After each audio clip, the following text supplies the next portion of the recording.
Pour un garçon comme cela, hein? Ah, monsieur, ce n'est pas parce que je suis son père, mais je puis dire que j'ai sujet à être content de lui. Et que les gens qui le voient en parlent comme d'un garçon qui n'a point de méchanceté. Wow. Il n'a jamais eu l'imagination bien vive, hein, ni ce feu d'esprit qu'on remarque dans quelques-uns. Mais c'est par là que j'ai toujours bien auguré de sa judiciaire qualité requise pour l'exercice de notre art. J'ai contre les circulateurs soutenu une thèse qu'avec la permission de monsieur, j'ose présenter à mademoiselle comme un hommage que je lui dois des prémices de mon esprit. Monsieur, c'est pour moi bien utile. Je ne connais pas ces choses-là. Allez, donnez. Elle sera toujours bonne pour l'image, cela servira à parer notre chambre. Avec la permission de monsieur, je vous invite à venir voir l'un de ces jours pour vous divertir. La défection d'une femme, sur quoi je dois raisonner. Ah bah, le spectacle sera admirable. Tu connais des comédiens qui donnent des comédies à leur maîtresse, mais donner une dissection, quelque chose de beaucoup plus galant. Au reste, pour ce qui est des qualités requises pour le mariage et la propagation, je vous assure que selon les règles de nos docteurs, il est tel qu'on le peut souhaiter. Et qu'il possède un degré louable, la vertu politique, et qu'il ait du tempérament qu'il faut pour engendrer et procréer des enfants qui a conditionné. Et n'est-ce pas votre prestation, monsieur, de le pousser à la cour et d'y ménager pour lui des charges de médecin? À vous parler franchement, notre métier auprès des grands ne m'a jamais paru bien agréable. J'ai toujours trouvé qu'il valait mieux pour nous autres demeurer public. Le public est commode, on se met. On ne a à répondre de nos actions à personne, on ne se met point en peine de tout ce qui peut arriver. Mais ce qu'il y a de fâcheux auprès des grands, c'est que quand ils viennent à être malades, ils veulent absolument qu'en médecin. Ah, ils sont bien impertinents de vouloir que vous, messieurs, vous les guérissiez. Vous n'êtes point auprès d'eux pour cela. Vous n'y êtes que pour recevoir vos pensions et leur donner des remèdes. C'est à eux de guérir s'ils peuvent. C'est vrai, et on nous fait qu'à traiter les gens dans les bois. Monsieur, faites un peu châter ma fille devant la compagnie. Mais j'attendais vos ordres, monsieur. Et il m'est venu en pensée, pour divertir la compagnie, de chanter un air d'un petit opérationnel de Pico. Tenez. Voilà votre artiste. Moi? Vous défendez point, s'il vous plaît. Et me laissez vous faire comprendre ce que c'est que la scène que nous devons chanter. Je n'ai pas une voix à chanter, mais il suffit que je me fasse entendre. Et l'on aura la bonté de m'excuser par la nécessité où je me trouve de faire chanter mademoiselle. Les vers sont-ils beaux? C'est proprement ici un petit opéra. Et vous n'allez entendre chanter que de la prose cadencée ou des manières de vers libres telles que la passion et la nécessité peuvent faire trouver à deux personnes qui disent les choses d'elles-mêmes et parlent sur le chant. Fort bien, écoutons. Ah oui. Voici le sujet de la scène. La violence de la passion avertie le fait résoudre à demander en mariage l'adorable beauté d'Assassin, sans laquelle il ne peut plus, et dont il a obtenu d'elle la permission par un idée qui rêverait de lui faire tenir. Mais dans le même temps, on avertit que le père de cette belle a conclu son mariage avec un homme et que tous se disposent pour en célébrer la cérémonie. Jugez quelle atteinte au cœur de ce triste berger. Il le voit triomphant, ce rival ridicule. Ainsi qu'auprès d'une conquête qui lui est assurée. Et cette vue le remplit d'une colère.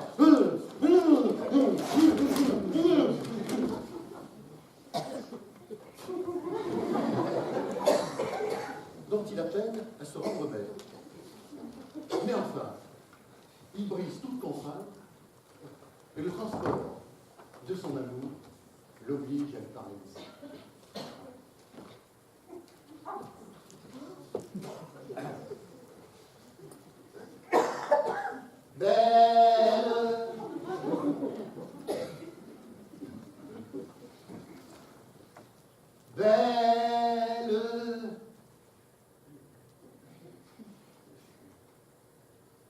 Belle, belle, belle fille, c'est trop souffrir. Rompons ce dur silence et m'ouvrez vos pensées. Apprenez-moi ma destinée. Faut-il vivre, faut-il mourir? Vous me voyez, Tircis, triste et mélancolique, aux armées de l'hymen dont vous vous armez. Je lève au ciel les yeux, je vous regarde, je soupire, vous en dire assez. Ouais. Je ne croyais pas que ma fille fût si habile que de chanter ici à livre ouvert sans hésiter. Ah!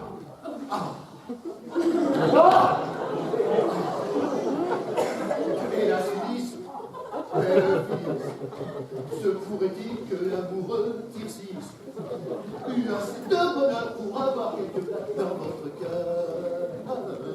Je ne m'en vais pas voir dans cette peine extrême. Oui, Tircis, je vous aime. Dieu me croit qui sous vos pieds.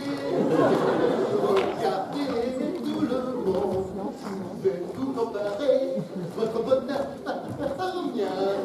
Mais si vous devancez, bien doubler ceux du transport. Arriva. Plutôt mourir que d'innocent. Plutôt mourir. Plutôt mourir. Et que dit le père à tout cela? Ben, il ne dit rien. Voilà, ce père que ce père-là, de ce père, toutes ces sottises-là, ça n'a rien dire. Hein. Oh,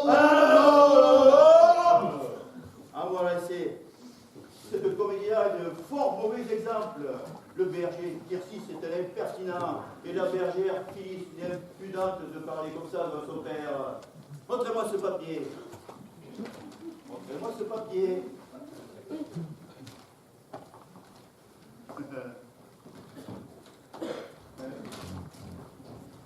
Où sont les paroles que vous avez dites? Il y en a que de la musique écrite. est-ce que vous ne savez pas, monsieur, que l'on a trouvé depuis peu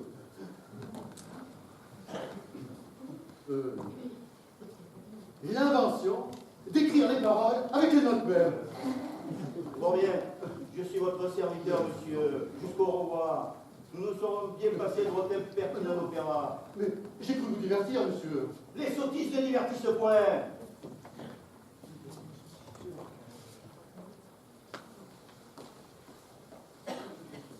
Ah. Voici ma femme.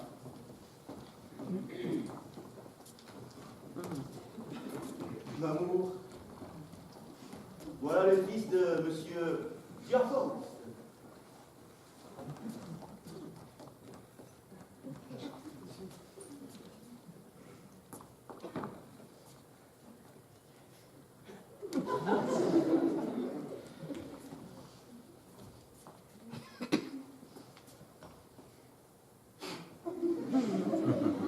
Madame,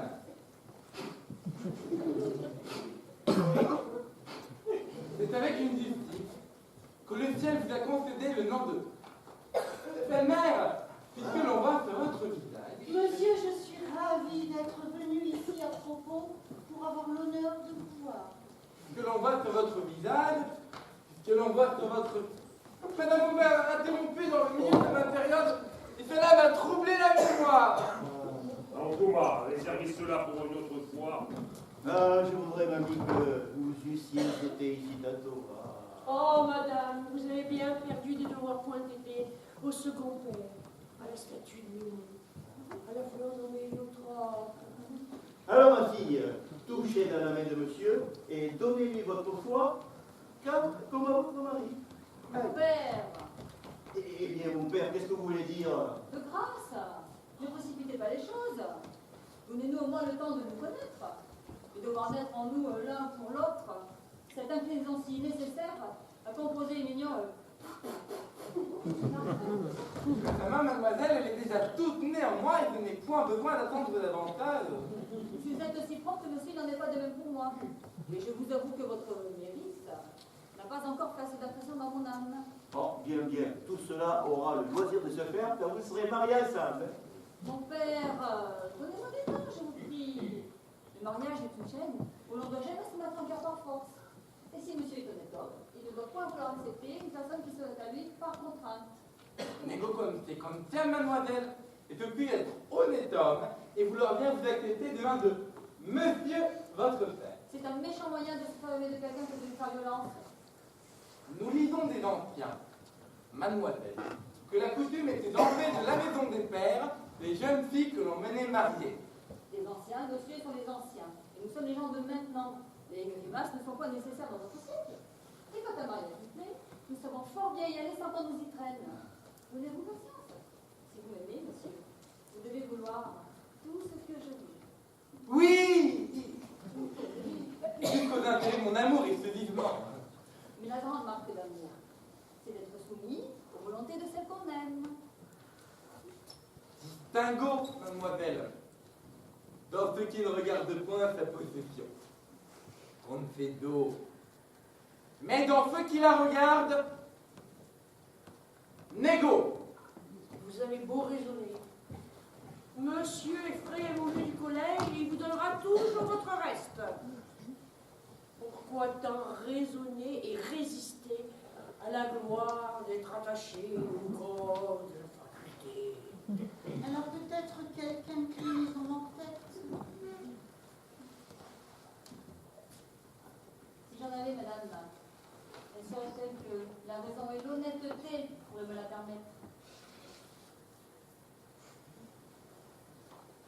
Ouais, je joue ici un plaisant personnage. J'étais de vous, mon fils. Je ne la forcerai point à se marier. Et je sais bien ce que je ferai.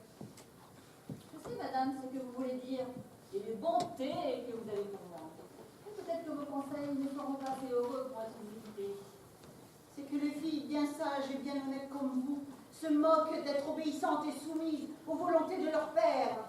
Cela était bon autrefois. Le devoir d'une fille est des bornes, madame. Et la raison et les lois ne détendent point toutes sortes de choses. C'est que vos pensées ne sont que pour le mariage. Mais vous voulez choisir un époux à votre fantaisie. Si mon père ne veut pas me donner un mari qui me plaise, je le conjurerai au moins de ne me point forcer à épouser un que je ne puisse aimer. Messieurs, je vous demande pardon de tout ceci. Chacun a son but en se mariant. Pour moi qui ne veux un mari que pour l'aimer véritablement et qui prétend faire tout l'attachement de ma vie, je vous avoue que j'y cherche quelques précautions. Il y en a d'autres qui prennent des maris seulement pour se tirer de la contrainte de leurs parents, se mettre en état de faire tout ce qu'elles voudront. Il y en a d'autres, madame, qui font du mariage un commerce de pur intérêt, qui ne se marient que pour gagner des guerres, que pour s'enrichir par la mort de ceux qu'elles épousent, et pour, sans scrupule, de mari en mari, pour s'approprier leur dépouille. Ces personnages, en réalité, ne cherchent pas tant de façon, ils regardent peu la personne. Je vous trouve aujourd'hui bien raisonnable. Et je voudrais bien savoir ce que vous voulez dire par là. Moi, madame, que voudrais-je dire que ce que je dis? Vous êtes si sotte, mamie, qu'on ne saurait plus vous souffrir. Vous voudriez bien, madame, m'obliger à vous répondre quelque pertinence. Mais je vous avertis que vous n'aurez pas cet avantage. Il n'y a rien d'égal à votre insolence. Non, madame, vous aurez beau dire. Et vous avez un ridicule orgueil, une impertinente présomption qui fait hausser les épaules de tout le monde. Tout cela, madame, ne servira de rien. Je serai sage en dépit de vous.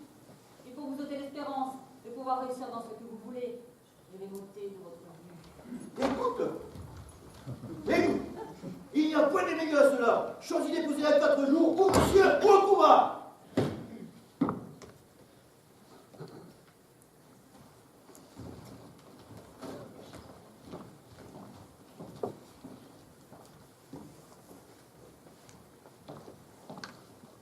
fâchée de vous quitter, mon fils, mais j'ai une affaire en ville dont je ne puis me dispenser. Je reviendrai bientôt. Allez, mamie. Et passez chez votre notaire afin qu'il expédie ce que vous savez. Allez. Adieu, mon petit Fabien.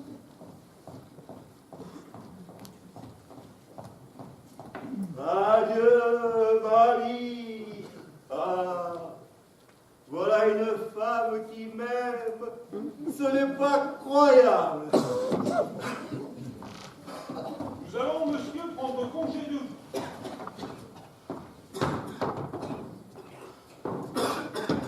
Je vous prie, monsieur, de me dire un peu comment je suis.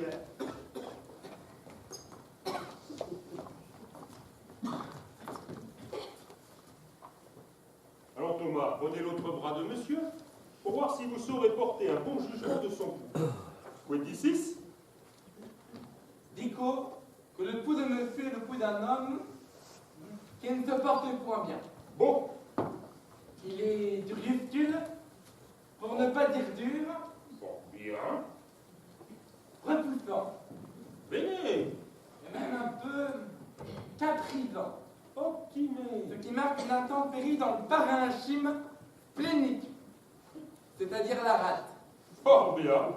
Ah, non, et madame Turgot, il dit que c'est mon foie qui est malade. Oui. Qui dit parenchyme dit l'un et l'autre. Ah, À cause de l'étroite sympathie qu'ils ont ensemble, au moyen du vase brévé, du piloré et souvent du méate colidoque. Elle vous ordonne sans doute de manger force rôti. ah non, arrêtez, oui. Oui, rôti bouilli. Même chose. Elle vous ordonne fort prudemment et vous ne pouvez être entre de meilleures mains.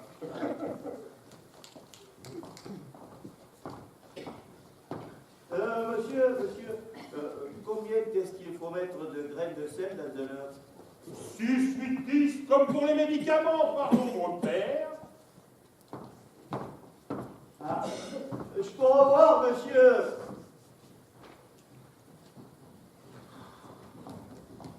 Je viens, mon fils. Avant de sortir, vous donner avis d'une chose à laquelle il faut que vous preniez garde. En passant par devant la chambre d'Angélique, j'ai vu un jeune homme avec elle, qui s'est sauvé d'abord qu'il m'a vu. Un jeune homme avec ma fille. Oui. Votre petite fille, Louison, était avec eux. Qui pourra vous en dire des nouvelles? Et frotter, je ne m'étonne plus de sa résistance. Envoyez-la ici, maman, envoyez-la ici.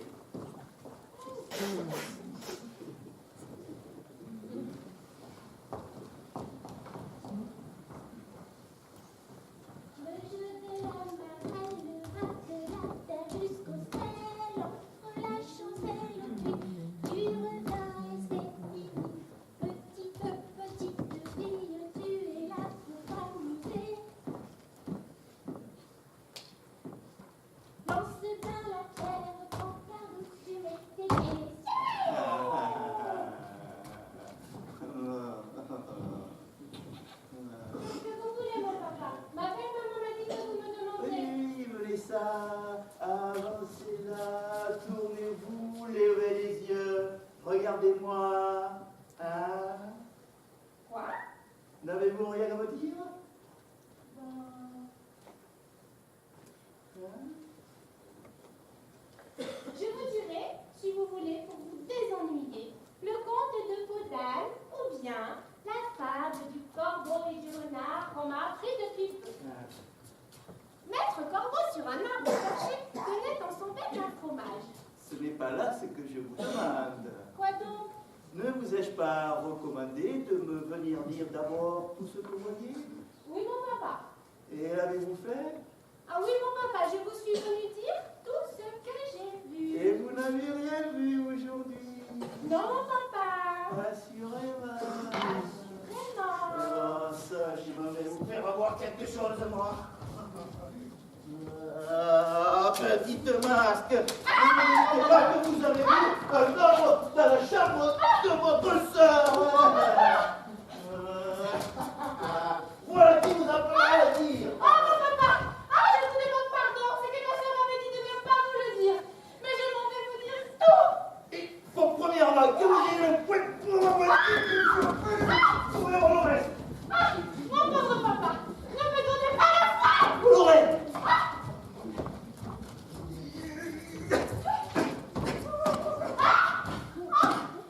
Ah, mon papa, attendez. Vous m'avez blessée. Je suis morte.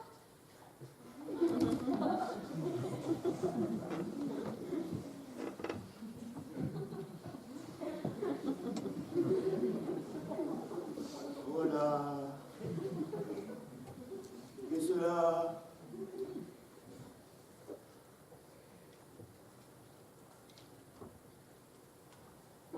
Louisa.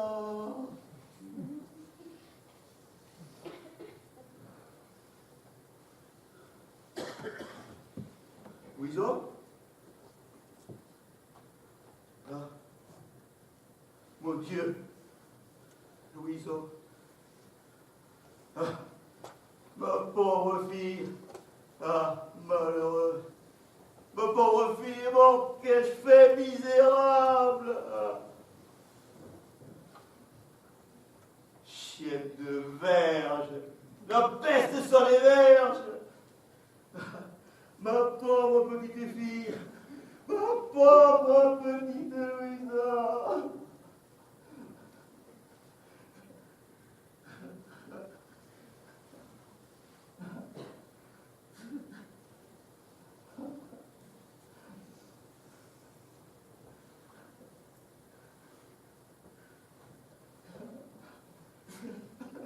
Là, mon papa, ne pleurez pas tant, je ne suis pas morte tout à fait.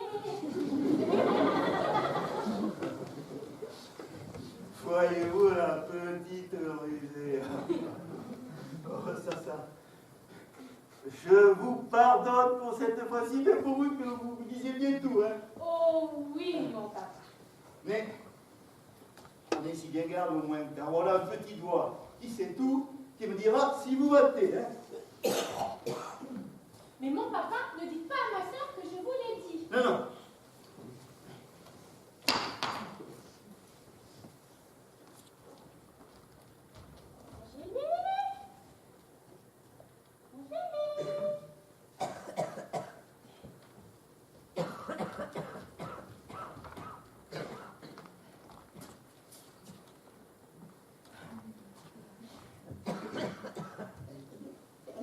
C'est mon papa qui est venu un homme dans la chambre de ma soeur comme j'y étais. Eh bien, Je lui ai demandé ce qu'il demandait et il m'a dit qu'il était son maître à chanter. voilà l'affaire. Eh bien, Ma soeur est venue après. eh bien. Elle lui a dit sortez, sortez, sortez. Oh mon Dieu, sortez, vous me mettez en désespoir. Eh bien. Et lui ne voulait pas sortir. Et qu'est-ce qu'il lui disait? Il lui disait douceur, qu'il l'aimait bien. Et qu'elle était la plus belle du monde. Et puis après? Et puis après, il se mettait à genoux devant elle. Et puis après? Et puis après, il lui baisait les mains. Et puis après? Et puis après, ma belle-maman est venue à la porte de ses enfants. Oh! Il n'y a pas autre chose? Non, mon papa. Hein? Rin. Ah? Voilà mon petit doigt qui gromme quelque chose. Attendez. Hein? Ah. Oui. Oui. Voilà mon petit doigt qui me dit quelque chose que vous avez vu que vous ne m'avez pas dit. Ah, mon papa, votre petit doigt est un menteur. Prenez garde! Non, mon papa, ne le croyez pas. Il ment, je vous assure. Oh, bien. Nous verrons cela. Allez-vous-en. Hein? Et prenez bien garde à tout. Allez. Cousi.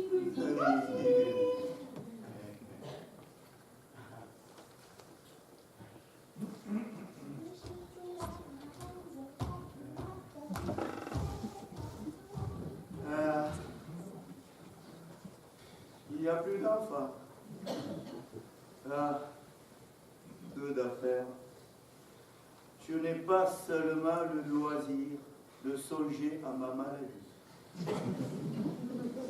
En vérité, je t'appuie plus.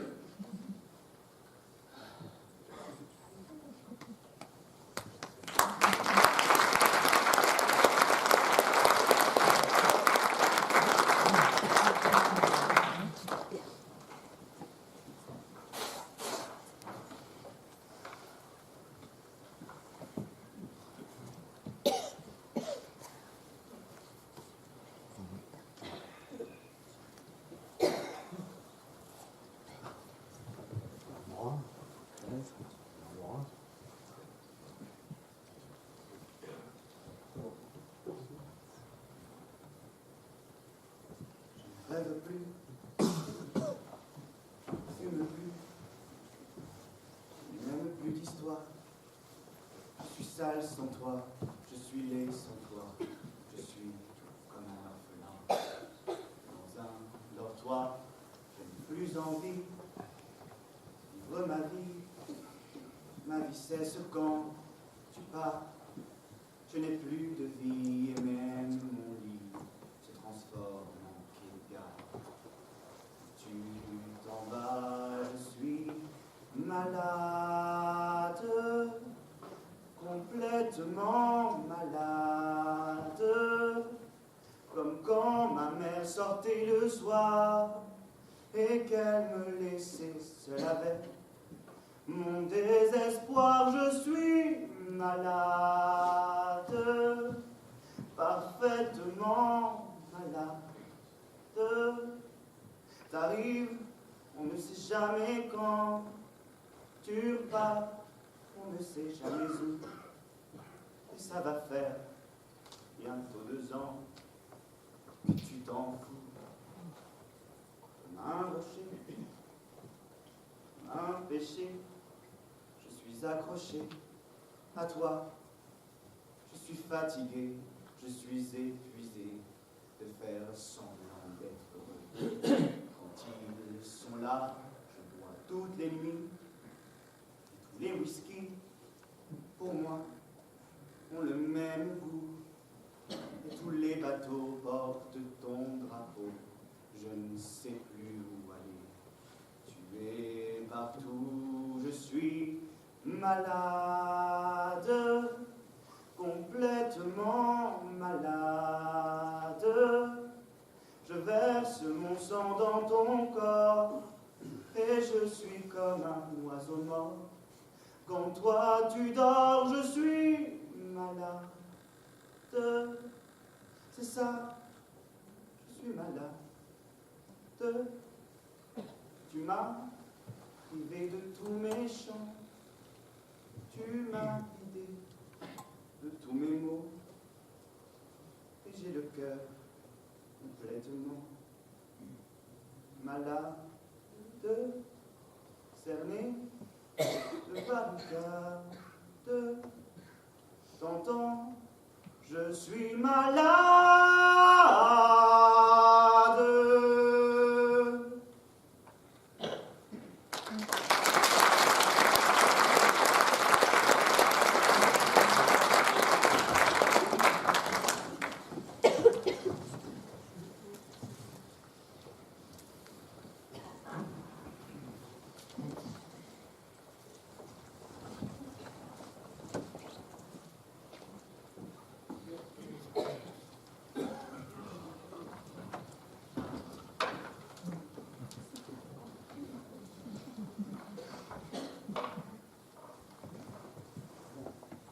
Qu'est-ce, mon frère?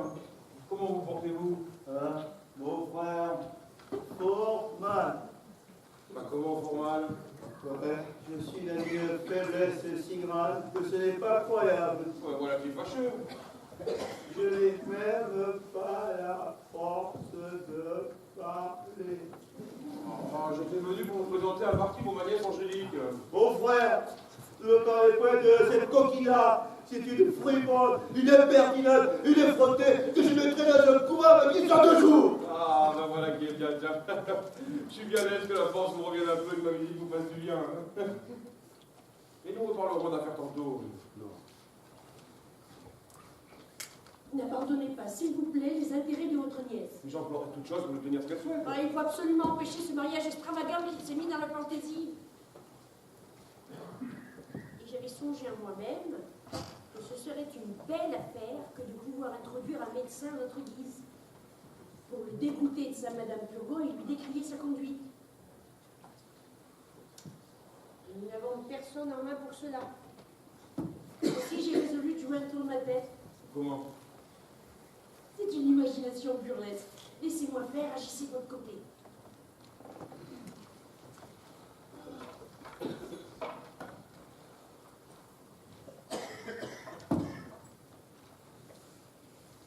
Voulez-vous bien, mon frère, que je vous demande avant toute chose de ne point vous échauffer l'esprit dans notre conversation? Voilà qui est fait. De répondre sans nulle aigreur aux choses que je pourrais vous dire? Oui. Et de raisonner ensemble sur les affaires dont nous avons à parler avec un esprit détaché de toute passion?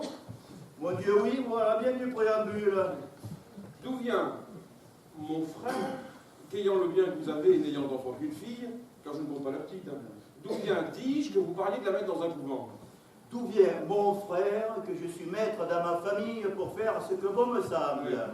Votre femme ne manque pas de vous conseiller, de vous défaire ainsi de vos deux filles, et je ne doute point que par un esprit de charité, elle ne fut ravie de les voir toutes deux bonnes religieuses. Oh, ça nous y voici. Voilà d'abord la pauvre femme en jeu. C'est elle qui fait tout le mal et tout le monde y en veut. Non, elles sont là.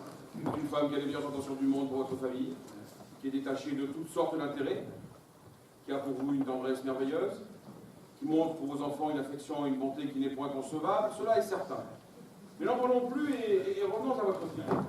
Sur quelle pensée mon frère la voulez-vous donner en mariage au fils d'un médecin? Cela passé mon frère de me donner un gendre tel qu'il me faut. Cela n'est pas le fait de votre fille, il se trouve un parti plus sortable pour elle. Oui, mais celui-ci, mon frère, est plus sortable pour moi. Le mari qu'elle doit prendre, doit-il être mon frère, ou pour vous, ou pour elle? Il doit être mon frère, et pour elle, et pour moi. Et je veux mettre dans ma famille les gens dont j'ai besoin. Voilà, est-il possible que vous serez toujours envéguiné de vos médecins et de vos apothicaires, et que vous vouliez être malade en dépit des gens de la nature? Comment l'entendez-vous, mon frère? J'entends par là que je ne vois point d'homme qui soit moins malade que vous, et que je ne demanderai pas une meilleure constitution que la vôtre. Ah, quelle grande marque vous vous portez bien. Vous avez un corps parfaitement bien composé. C'est qu'avec tous les soins que vous avez pris, vous n'ayez pu encore parvenir à gâter la bonté de votre tempérament, et que vous n'êtes point crevé de toutes les médecines qu'on vous fait prendre. Mais savez-vous, mon frère, que c'est cela qui me conserve, et que Madame Turgot dit que je succomberais s'il était seulement 4 jours sans prendre soin de moi? Si vous n'y prenez garde, mon frère, elle prendra tant de soin qu'elle vous enverra à l'autre monde. Mais raisonnons un peu, mon frère. Vous ne croyez donc point à la médecine? Je ne vois point mon frère que pour son salut, il soit nécessaire d'y croire. Quoi? Vous ne tenez pas véritable une chose établie par tout le monde et que tous les siècles ont révéré? Mais bien plus la tenir pour véritable, je la crois. Mon frère, une des plus grandes folies qui soit parmi les hommes. Et je ne vois rien de plus ridicule qu'un homme qui veut se mêler d'en guérir un autre. Mais pourquoi ne voulez-vous pas, mon frère, qu'on en puisse guérir un autre? Mais pour la raison, mon frère, que les ressorts de notre machine sont des mystères, où jusqu'ici les hommes ne voient goutte, et que la nature nous a mis au-devant des yeux des voiles trop épais pour y connaître quelque chose. Les médecins ne savent donc rien à votre compte? Rien, mon frère. Rien? Rien, il ne faut que demeurer en repos. La nature d'elle-même, quand on la laisse faire, se tire doucement du désordre où elle est tombée. C'est notre inquiétude, c'est notre impatience qui gâte tout. Depuis presque tous les hommes meurent de leur remède et non pas de leur maladie. Mais il faut demeurer d'accord, mon frère, accompagner cette nature par de certaines choses. Oh, mon frère, ce sont là de pures idées dont nous aimons à nous repaître. Et de tout temps, il s'est glissé parmi les hommes de belles imaginations, tout le monde à croire, parce qu'elles nous flattent, et parce qu'il aurait été à souhaiter qu'elles fussent véritables. C'est-à-dire que toute la science du monde est renfermée dans votre tête, et vous voulez en savoir plus que les plus grands médecins de notre siècle. Ouais. Dans les discours et dans les choses, ce sont de drôles de personnes que vos grands médecins. Ouais. Entendez-les parler, les plus habiles du monde. Voyez-les faire, les plus ignorants de tous les hommes. Ouais. Vous êtes un grand docteur, ce que je vois. Et je voudrais bien qu'il y ait ici quelques-uns de ces messieurs pour rembarrer votre taquet et rabaisser votre raisonnement. Mais mon frère, je ne prends point tâche à combattre la médecine. Chacun peut, à ses périls et fortunes, croire en ce qui lui plaît. Ce que je dis là n'est qu'entre nous. Et j'aurais souhaité de pouvoir vous tirer un peu de l'erreur où vous êtes et vous mener voir pour vous divertir. Hein, sur ce chapitre, quelques-unes des comédies de Molière. C'est un bon impertinent que votre Molière avec ses comédies. Et je le trouve bien plaisant d'aller jouer d'honnêtes gens comme les médecins. Ce ne sont pas les médecins qui jouent. C'est juste le ridicule de la médecine. C'est bien à lui de se mêler, de contrôler la médecine. Voilà un bon nigo, un bon impertinent, de se moquer des consultations et des ordonnances, de s'attaquer au corps médecin et d'aller mettre sur son théâtre des personnes vénérables comme ces messieurs-là. Mais que voulez-vous qu'ils s'y mettent les différentes professions des hommes? On y met bien tous les jours des princes et des rois, qui sont d'aussi belles maisons que nos médecins. Par l'amour de notre diable!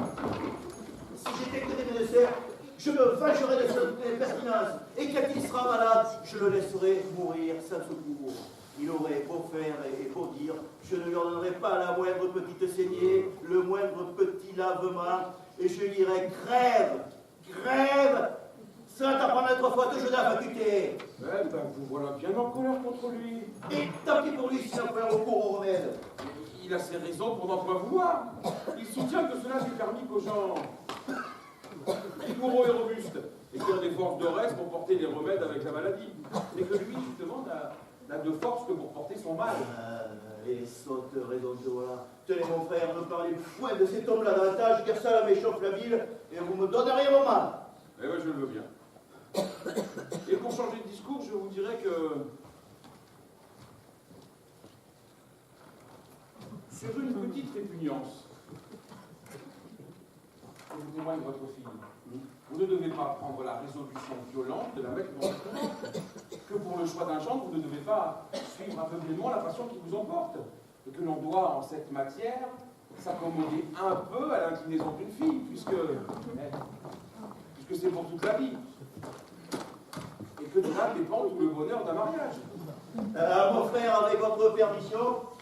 Mais comment, que voulez-vous faire? Eh bien, je vais prendre pour ce petit repas, ça sera bientôt fait. Mais vous vous moquez, est-ce que vous ne sauriez être un messieur sans lavement ou sans médecine? Remettez cela une autre fois et demeurez un peu en repos. Madame Purgon, à demain au matin. Ou à tout à l'heure.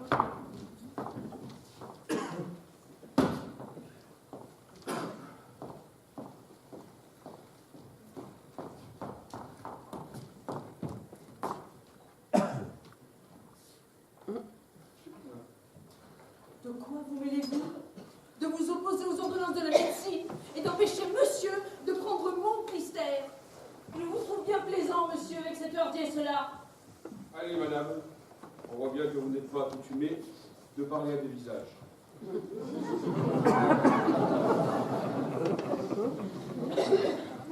On ne doit pas ainsi se jouer des remèdes et me faire perdre mon temps, monsieur.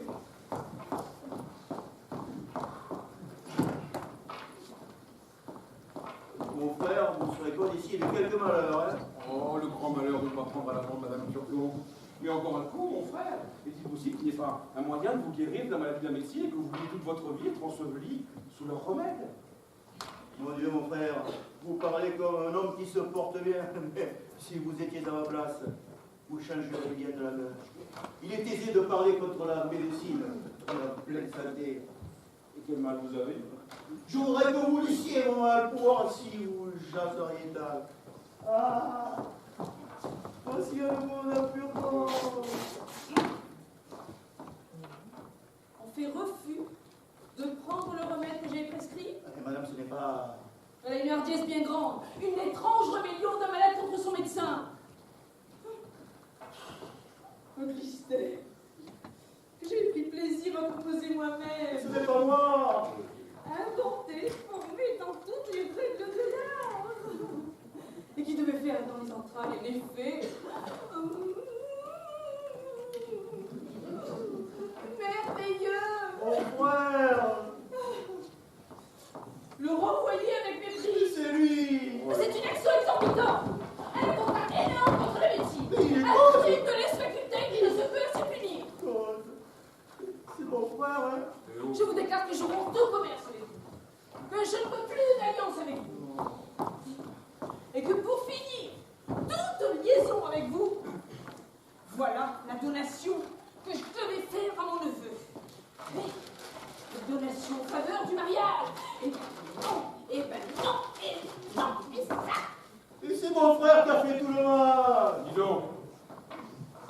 méprisé mon fistet. Faites-le venir, je m'en vais le prendre. Je vous aurais tiré d'affaire avant qu'il fût peu. J'aurais nettoyé votre corps et on évacuait entièrement les mauvaises humeurs. Oh, ouais. Je voulais une douzaine de médecines pour vider le fond du sac.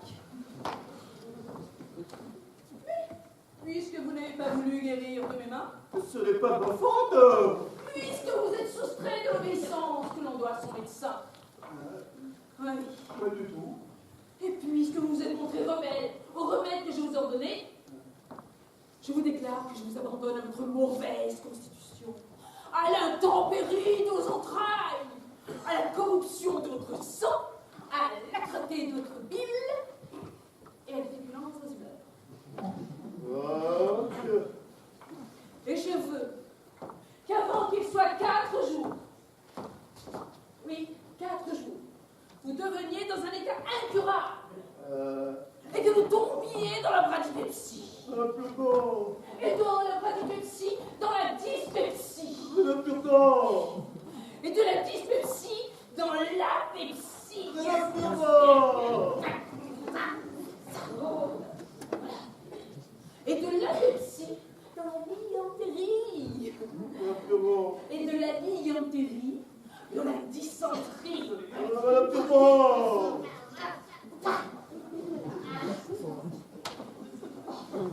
Et de la dysenterie, dans l'hydropisie. L'hydropisie, c'est... Et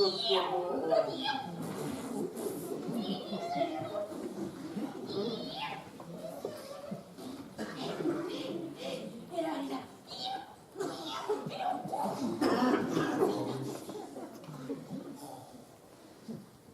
Et de l'hydropisie à la privation de la vie, nous avons conduit notre folie.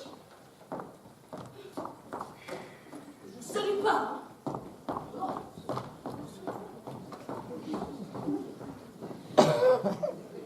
Ah, mon frère, je suis mort. Vous m'avez perdu. Oui. Qui a-t-il? Je n'appuie plus. Je sens déjà que la médecine se va. Ma foi, mon frère, vous êtes fou. Je ne voudrais pas pour beaucoup de choses quand vous lui faire ce que vous faites. Allez, tâtez-vous un peu, revenez à vous-même et donnez point de temps à votre imagination. Vous voyez, mon frère, les étranges maladies dont elle m'a menacé. Oh. Ce qu'elle dit. Mais que fait-elle à la chose? Est-ce un oracle qui a parlé? Il semble à vous entendre que Madame Turgon tienne dans ses mains le filet de vos jours, et que d'autorité suprême, elle vous l'allonge, vous le raccourcisse comme il lui plaise. Songez que le courroux de Madame Turgon est aussi peu capable de vous faire mourir que ses remèdes de vous faire vivre. Voici une aventure, mon frère, à vous défaire des médecins. Ou alors, si vous êtes né à ne pouvoir vous en passer, il est aisé d'en avoir un autre avec lequel vous puissiez prendre un peu moins de risques. Mon frère, elle sait tout mon tempérament et la manière dont il faut me gouverner. C'est vrai, vous êtes un homme d'une grande prévention et vous voyez les choses avec d'étranges yeux. Monsieur, voici un médecin qui demande à vous voir. Et quel médecin? Un médecin de la médecine. Je te demande qui il est. Je ne le connais pas. Mais qu'il vienne. Mais il me ressemble comme 2 gouttes d'eau. Et si je n'étais sûre que ma mère était une honnête femme, je dirais que c'est quelques petits frères qu'elle m'aurait donnés depuis le trépas de mon père. Eh bien, qu'il vienne. Eh, vous êtes servi à souhait, hein. Un médecin vous quitte, un autre se présente. C'est vrai que vous ne soyez cause de quelque malheur. Oh, vous en revenez toujours là. Voyez-vous, j'ai sur le cœur toutes ces maladies-là que je ne connais point. C'est Pepsi, c'est Dizipepsi, c'est Si.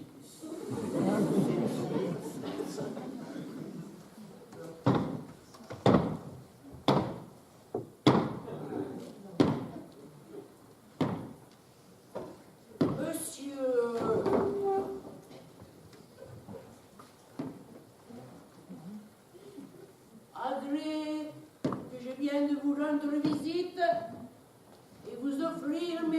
services pour toute purgation ou saignée dont vous aurez besoin.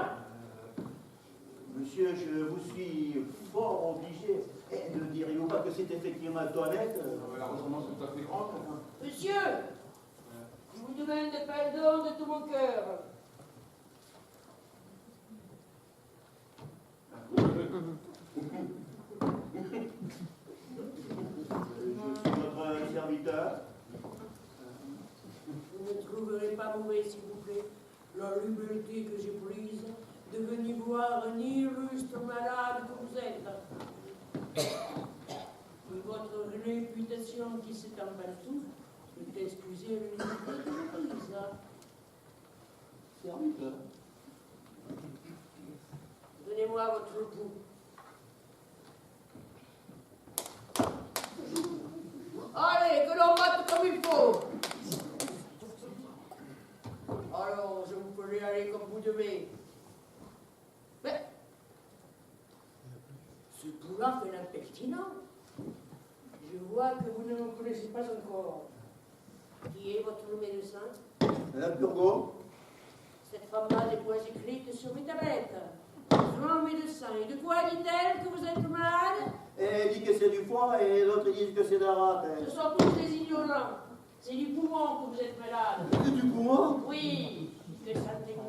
Et je sens de temps en temps des maux de tête. Le poumon. Il me semble parfois que j'ai un voile dans les yeux. Le poumon. Et j'ai quelquefois des maux de cœur. Le poumon. Et j'ai parfois des lassitudes par tous les membres. Le poumon. Et quelquefois, il me prend des maux de ventre comme si c'était des coliques. Le poumon. Et vous avez appétit à ce que vous mangez? Oui, monsieur. Le poumon. Il vous plante du petit sommeil après le repas et vous êtes bien aise de dormir? Oui, monsieur. Le poumon, vous dis-je. Et que dit votre médecin pour votre nourriture?